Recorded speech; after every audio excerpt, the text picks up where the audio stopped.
Hi,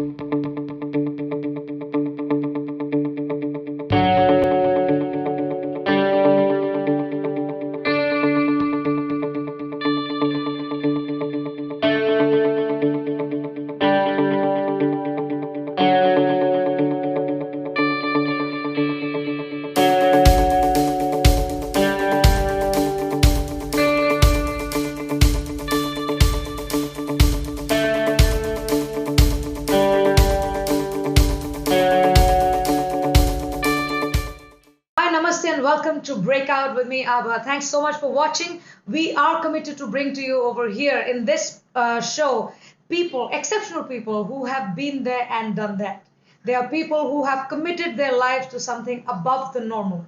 They are the movers and shakers, the business mavericks, the thought transformers, and guess what? They have agreed to demystify the rules game for us. We are talking about the art of making and breaking rules. And from them, we learn that there is only one rule to life and business, and that is that there are no rules to life and business. We make them up all on the way. It is all figure outable, and we keep it very real over here. Now you see a guest on my right hand side.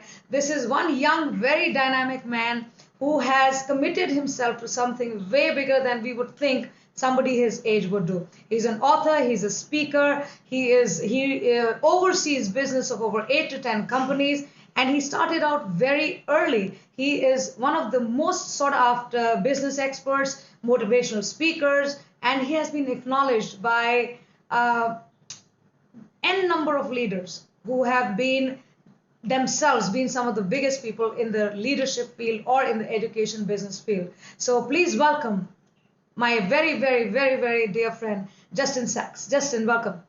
So great to be with you. Thank you for having me. You're very welcome. I'm grateful you could make time for this. Certainly. Okay, tell me, Justin, you started out very, very early. I read from your bio that you were 16 when you started a non-profit organization, and you were in community service. You have led the youth very early on in life to become leaders. Tell me about your background. Tell me about your early influences. Why so early? At 16, boys are doing something else. Well, for me, it was I had some incredible mentors. I started in the personal development industry when I was just 13 and had some incredible experiences with Tony Robbins and with Mark Victor Hansen and some of the other greats in the personal development world. And one of the things they taught is how to really take your mindset, your success, into a higher level and really build it and grow it to be as successful as possible. Right. And so for me, that's what really started everything for us. That was what got us to really launch our first nonprofit organization and to have it focus as much as possible on giving back to our communities. We believe that giving back is probably the first thing to any successful business person. If they can give back at the highest level, then they'll have much more success in sales and business and in personal growth overall. So that was one of the first things I learned. And it was from that environment, if you will, it was from that communication style that I got with some of those top leaders that I was really able to dive deep into what it takes to be successful, what it takes to be a leader, and how ultimately you can create the success that you want in the world. And so my desire was to educate and bring others through that process. Right. As teenagers. I admire you because I think this is something commendable. This is something really exciting that you can do this and you're out there to empower other people, right? So your idea of giving back to the community, philanthropy, it's all these things which a lot of people in business don't sort of consider to be very important. So you are walking the talk. You're showing that it is possible. So you tell me, you've authored 5 books so far. You've authored books on leadership, business expertise, and personal growth, and everything to do with success. And 3 of those books have been bestsellers. Tell us about your books. Well, one of them was The Power of Persistence. It was probably my favorite book. I guess second favorite. The first one I wrote was for teens. It was called Your Mailbox is Full. Right. And it was an incredible book on leadership for them. It became a bestseller. It was really a lot of fun. But the first book I really wrote for more of the leadership community, the business community, the self-help community, was The Power of Persistence. And it was about how we all face adversity. We all face challenges. We all get stuck at some point. And it's those that get out of their own way. It's those that break through those challenges that really create that success that they're desiring, that get the result every time. Because at some point, everyone in the world had a choice of whether to keep going or whether to stop. And it was at that point that the successful decided to keep going and the unsuccessful decided, that's it, I'm done, no more. Right. Right. So that's probably my favorite book. I then wrote The Power of Philanthropy, which was all about giving back. And what I found was after researching and studying the experts that we featured in The Power of Persistence, one thing was consistent beyond that they persisted. It was that they believed in giving back. And so the most successful individuals on the planet believed in giving back, not once they become successful, but as they were becoming successful. At all times. Right? Yes. You know, because so many people say, oh, once I win the lottery, it's a big thing right here in the United States. We have a $1.5 billion lottery this week, and everybody's saying, oh my gosh, when I win the lottery, I will give back. I'll fix the homeless, all this stuff. That couldn't be further from what our most successful individuals are trying to teach us. The most successful individuals on the planet give back when they had nothing. Right. That's what brought them to success. So that's crazy, because I think, like you rightly say, people think, okay, when that happens, then this is going to happen. And I think it's the other way around. When this happens, then a lot of then happens. So it's the other way around, and a lot of people don't see it that way. So I'm very very happy to be talking to you. You've been acknowledged by some of the best people in the world. You know, some very big people who have people like Tony Robbins, Arnold Schwarzenegger, George W. Bush. These are people who have made a name for themselves, and they've done something bigger than normal. How, apart from these people are probably your mentors or people who you have worked with at some point, who have seen you working, what would be the key learnings that you would like to share? Because I would like this interview to go to probably my son. You know, he's 22. So I want him to see this, and I want him to sort of learn from you. What would be those 3 to 4 things that you think are absolutely necessary for people starting from their teens right up to the age where they begin to see the world differently? What 4 or 5 things that can they look into, look up to, look for to make their life successful? Certainly. So if we're talking to the young people, I think that the most important thing that I advise all of our young people out there getting into their profession, getting into their industry, it goes along that same kind of story that we were just talking about. Go and give to a corporation. What I mean by that is go do free internships as much as possible. This is for anyone entering a new industry or a new business area. I mean, even if you're 40, 50 years old, if you can, go and volunteer for a business, a cutting-edge top business for 3 months, and learn as much as you can. You will learn more from what they do right to what they do wrong to what they could do better, just by witnessing and experiencing their organization, by understanding what they do. And so the more you can get access to that education, I believe in on-the-job training more than anything else. Not on-the-job training from a boss or a mentor, but on-the-job training from, let's go look at what everyone else is doing. Right. Let's find out what they're doing right, what they're doing wrong, what they could do better, and I'm going to find out how I can use what they're doing great and use what they're not doing so great to make that part work for me. Right.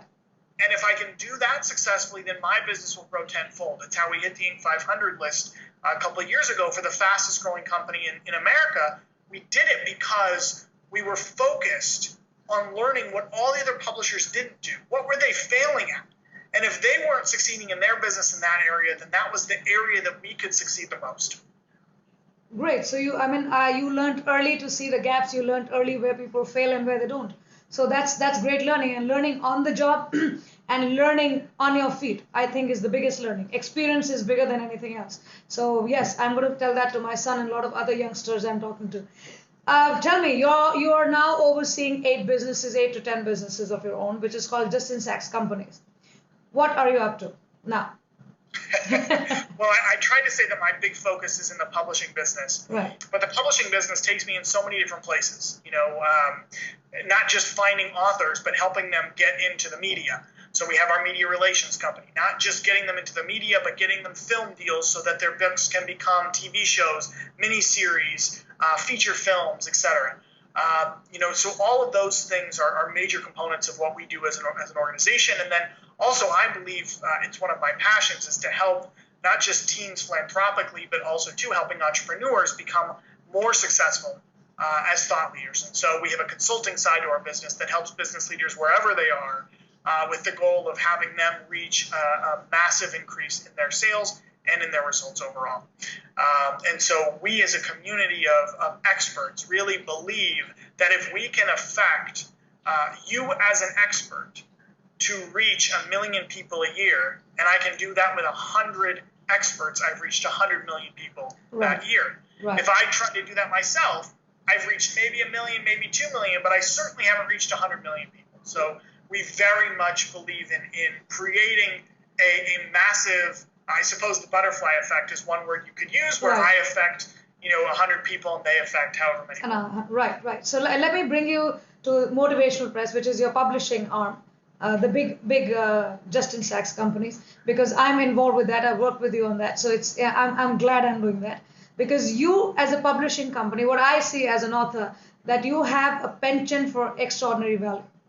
Not just in terms of, I think it's a very competitive marketplace and, you are creating differential value over there. But I see you personally involved with authors, as I get to speak to you. And I learn from you, by the way. Because I don't understand publishing as well as you do, so I learn from you. So you, apart from the fact that it's business, what else drives you to do all this rather than just treating it like a business? There's a huge value proposition when it comes to talking to Justin Sachs. Well, I appreciate that. It's the message, right? Not my message, not just your message. Every one of our authors has a message. Half of them I can honestly say I probably don't agree with. Right. I really do agree. Is it me? Right? Is one of them me? I absolutely believe in yours. But certainly, one of the things that we're really focused on as an organization is making sure that the messages that we communicate, the messages that we share amongst all of our community is and are those that can serve others at the highest level. Right. If they can serve others at the highest level, whether I agree with it or not, whether you agree with it or not, and whether I agree with yours or not, it can help people get to a better place in their lives. Absolutely. And if we can do that, then we as a community can grow together, right? Right. I often say, you look at our political leaders, especially in the United States, where it's as chaotic as it could be, right?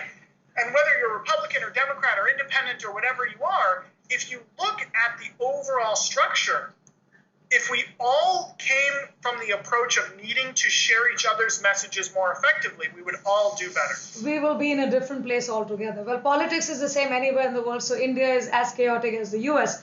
So, and I think we have forgotten that we are instead of causing a human upliftment, we are causing human-to-human harm by creating this surface competition, which I think is good as long as it pushes us forward. It pushes us backward instead of pushing us forward. So I think that's very fair. So what you're doing is great, because I've had experiences in the publishing industry which sort of made me feel, holy hell, what the hell is going on here? I don't understand. I mean, I thought I was being an author and I'm doing such great work, and you were just one of the flies in the can. I mean, you didn't. So I just feel great that I have reached you through some people, and I'm quite happy being there. Okay, so let me sort of. There's a story about your childhood when you were 5 years old.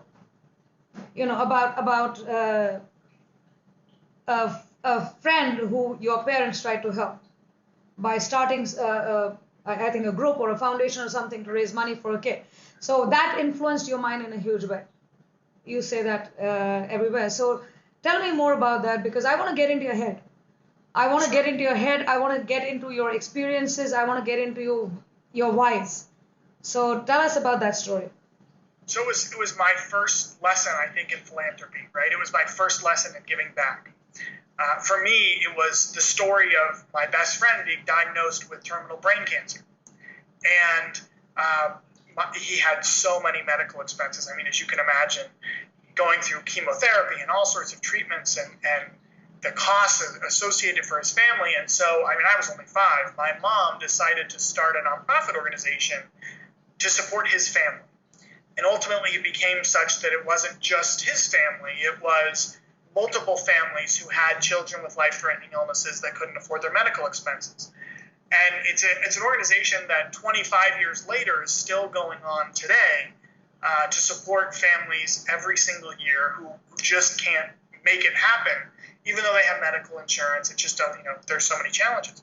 So it was my first really vision of how one person can make one decision to help one family, and it can transpire. And it was, the butterfly effect wasn't the butterfly effect at the time. No one knew the name way back in 1993. There was no butterfly effect, but it was my first vision of what that could be, because you saw one person's family get affected, and that one family then influenced hundreds of families now over the past 20 years who have been influenced by this organization. Right. It's called Connor's Cause for Children. It's an organization that consistently is supporting kids like that. And so for me, it was my vision of give first and then watch the impacts continue to flow. Oh yes, it spirals. I think it's butterfly was not there, but I think spiral was there. So it spiraled, I think, upwards. And it's so I think it's so easy, it's so normal, it's so organic that it is bound to happen. But people don't start at that first point. So it's interesting to hear. Tell me, in terms of, I see you being deeply influenced by your early childhood experiences. How important or how connected is leadership and parenting? How did that, not just the early experience, but your parents, probably your caretakers, were people who were involved in these kind of things, and you saw that it worked. You saw them being grateful. You saw them being happy. You saw them making the influence. How much has that changed your mind? Certainly. It's risky to say that someone who had poor parenting can't become a leader or can't. No, I don't mean that. I'll qualify my statement. I'm talking about you per se. Right. Is how much would parenting make a difference? How much would your caretakers or your environment make a difference to your thought process of seeing a possibility in leadership? Right. I was just about to say that for me, my environment made 100% of the difference, right? So if you've had a challenged upbringing or you didn't have the environment you needed to, it's not too late to create that environment for you. For me, I had it. I mean, I had an incredible peer group. I had an incredible family structure. I had a very supportive group of parents, except when I told them I was going to drop out of college to start a business. And they told me, you make $60,000 a year your first year, or you go back to school, sign the dotted line, and that's it. And so I signed the contract that said I was going back to school if I didn't make $60,000 my first year. To me, $60,000 was like, are you crazy? That's an insane amount of money, right? But I knew that when you follow your passion, somehow you would make it happen. Right. So look, I mean, I didn't go back to school. I can see that. But ultimately, believing in yourself and creating that supportive environment is really what takes you from where you are to what you want and to what you want to create, both professionally, personally. I mean, throughout everything. I think it's so important. So many of the experts in the industry, Tony Robbins being one of them, Mark Victor Hansen, they all say you are the people you surround yourself with. You're the average of the 5 people you hang out with the most. You're 5 different ways of saying the same thing. Right. Basically, pick very carefully who you spend your time around. Absolutely. And make sure that those people are headed in the same direction you are, because if they're not, then they're going to pull you back and pull you back and pull you back time and time again. Right. I agree. So I'm listening to, because I didn't have a very conducive environment to be in when I was a kid, because I was told you are notorious, you are bad. So it took me a long time to get over it and to understand that, see, it's about your thought process. It's not so much about your upbringing, but how you use that part of your life to channelize your energies into a direction which you feel is good for you. So I agree that it is parenting and sometimes not so good parenting also, or your environment. Both of them can affect you in a positive way, provided we figure from here. And your mentors help. Your environment helps. Who you sit with, who you spend time with, that also helps. So that brings me to the next point, where you say you have been hugely successful at a very young age. What would you suggest for people, the youngsters out there, and even older people? I know a lot of older people who don't understand what you're saying very clearly. So what would be your key success strategy, your key mantra, key philosophy, apart from the fact that you give back first, which is what we must do? What on the ground, what is that real life strategy that you would like to share with us, which says, okay, fine, this is definitely going to work? mean, I could easily tell you that goal setting makes a difference, and it does. I could easily tell you that managing your time carefully makes a difference, and it does. There's a lot of things that, listen to any personal development guy, and they'll tell you the secret to success is goal setting and time management, whatever. And yes, to a certain extent, all of that is. It's important. But I think for me, the thing that I say is more important than anything else is finding that thing that you're ultimately passionate about and connect to that thing that you're ultimately passionate about. Get really clear. Tony Robbins calls it your why. I like to call it your purpose. Getting really, really clear about exactly what it is that drives you to that thing. Because when you have the hardest day of the hardest day of the hardest day of your life in your business and you just want to quit, the successful people don't quit. The successful people wake up the next morning and they go at it again. And they figure out a way to get the yes when 500 people have told them no.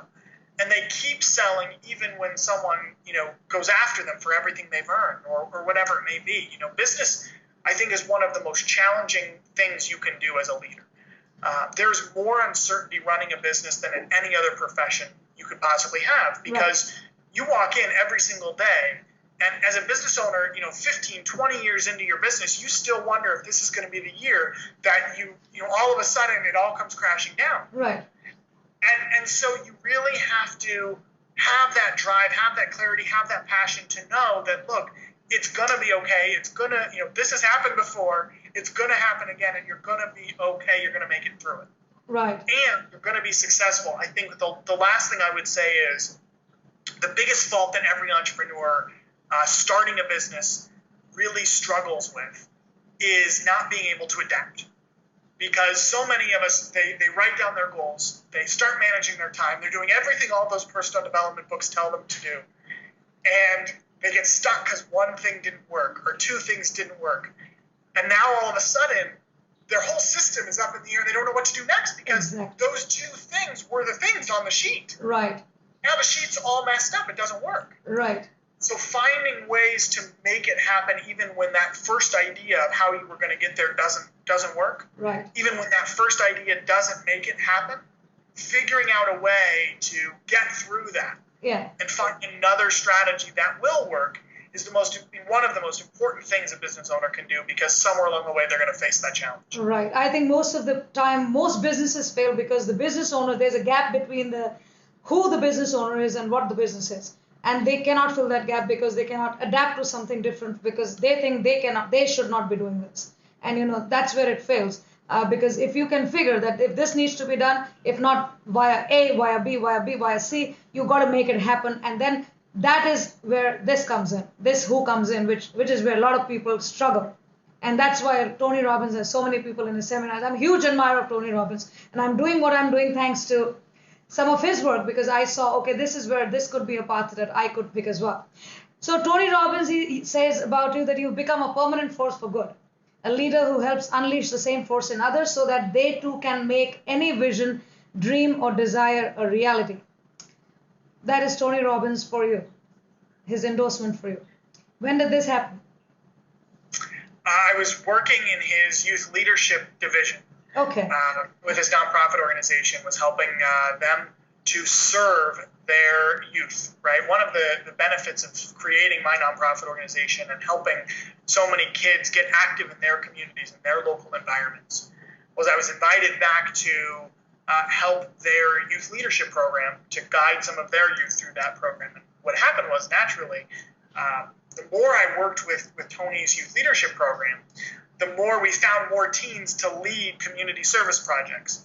And I was a leader of the leaders. That was my goal, was to lead those who lead. Right. And if I can lead those who lead to find more leaders, then I'm highly successful. It's funny because what I did back when I was 16 building my nonprofit organization is exactly what I'm doing now, only with adults and books. Right. So it's a very comparable kind of scenario of how I've grown. But leadership is a funny thing because the more you work in creating your leadership and in honing your leadership ability, the more it almost consumes you in your life. Absolutely. I believe very firmly that, and one of my mentors once advised me that the most important facet of a CEO is being a CEO. Right. There's no such thing as a part-time CEO. There's Right. no such thing. Right. A CEO works 40 to 50 to 60 hours a week in his business every single week, regardless of whether he's, trying to be on vacation or home or whatever. That's a CEO is in his business. Right. Or her business. Right. And so it's critical that your identity as a chairman of a nonprofit organization, as a leader of a business, as a Fortune 500 executive, whatever it may be, your identity as that executive, as that leader, is the most important thing that you have to have so clear, because that thing is going to drive you. Absolutely. So I think this is great. So your focus, if I could define Justin Sachs by what I hear, give back. If you want to succeed, give back, volunteer, and go and get your feet dirty. Get yourself into the space. So just because you're so complete in working in with this approach, I also know that you've started something called the Green Initiative with your press, motivational press, and that is yet another endeavor on your part to be able to impact the environment that people are in. So just as a closing thing, tell us about it. Well, one of the biggest challenges in the book industry is that we still print on paper. and so, we do whatever we can to print on recycled paper wherever possible. We do whatever we can to make sure that the way that we create that paper is the most sustainable as possible. We want it to be that the guys who take down all of the wood do it in a way that is most effective for the environment. And so we're really careful of how we buy our paper, of the printers that we use, in making sure that it's recyclable wherever possible, all of those things to make sure that from a green perspective, we're doing what we can. Even though we have to use paper to print books, we do it as thoughtful as possible about the world. That's fantastic. That's really thoughtful, I think, and a lot of publishers should sort of think about it. So that's great, Justin. Thank you very much. It was fantastic talking to you. And you motivated a motivational speaker yet again in the morning. So I'm quite happy I'm talking to you. So this has been a great opportunity. I look forward to speak to you once again, maybe sometime later when I'm looking forward to your motivational magazine. It's still coming out, right? It's still not there. Yes, absolutely. When do we see that? It'll be out this spring. All right. So that's a couple of months from now. So we'll speak with you one more time. Thank you so much. Wonderful. Thank you. Thank you. Bye-bye.